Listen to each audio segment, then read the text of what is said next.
This is Talk the Home of Common Sense for me, Julia Hartley-Brewer. Delighted to be welcome now to the show. Stephen Woolfe, former MEP, of course, and director at the Centre for Migration and Economic Prosperity, to talk about, well, why we can't stop those channel boats. We saw almost 1,200 arrive on Saturday alone in 18 boats, a record so far for one day in just this year, but looking set to get some 50,000 crossing the channel this year on current estimates. Let's talk about this with Stephen. Good morning. Welcome to the show.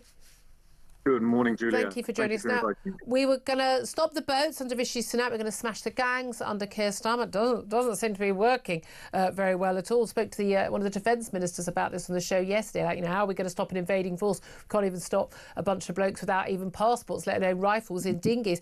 But now there's a kind of a pushback on the French. I thought we were all going to be nicey-nicey with the French, as well as give them £500 million, and then they'd stop the boats. But apparently now there's an issue with the French laws that prevent them from stopping them. Explain. Well, yes, they've been saying for quite some time that the French laws prevent them from instituting international law, which they've signed, which is the law of the sea, that enables countries to go in and stop people smugglers from being able to use those boats. And what they're saying is they've got a combination of their own equivalent similarities to human rights laws and also safety towards the employees that will prevent them from being able to go in and actually stop the boats. So they need to change some of their kind of constitutional laws and go through the courts in order to be able to do what we would normally require as a simple, sensible thing, which is, as your images are showing, pull those people back from dangerous boats.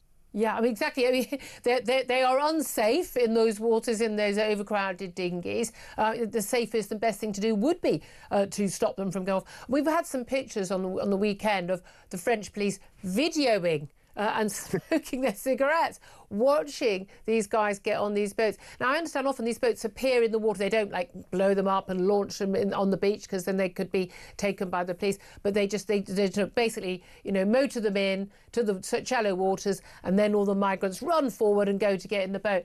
Are they seriously saying it wouldn't be possible for them to stop that?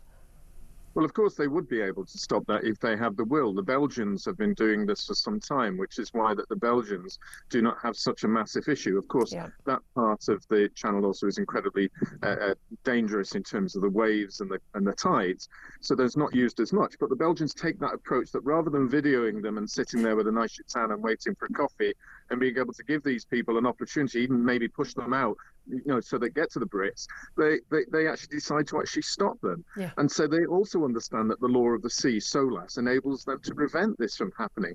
And so I'm glad that at least the British government are recognising that the French have this problem, but they're not stopping the boats. And Julia, as I pointed out over the weekend, when we had 1,150 arrive, it hit a magic figure for people smugglers.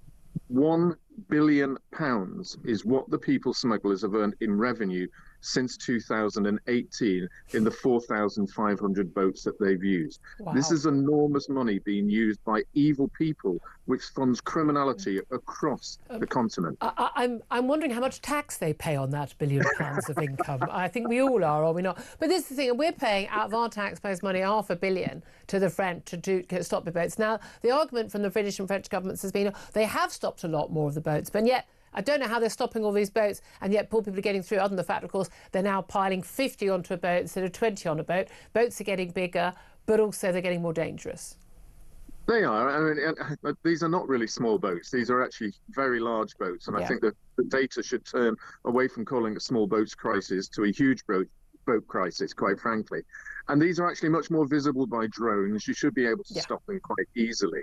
So that's one of the factors that they've got. And quite is actually astonishing about this is the lack of interaction between the police and our border forces on the boats. I do admit, and I will say, that the French are beginning to stop more of them early on. Yeah. And we used to get figures from the Home Office that showed exactly what they're doing. And all of a sudden that stopped. Funny that. When you look at the data, I don't see it anymore.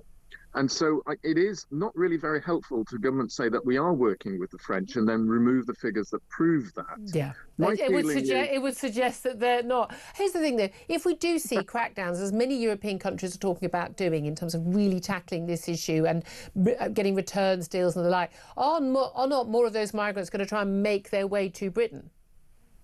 Well, there is an argument for that. The four top countries that receive the asylum seekers who are being run by these gangs from Afghanistan, Iran, and Iraq and Somalia actually are Italy, Germany, France, and the UK.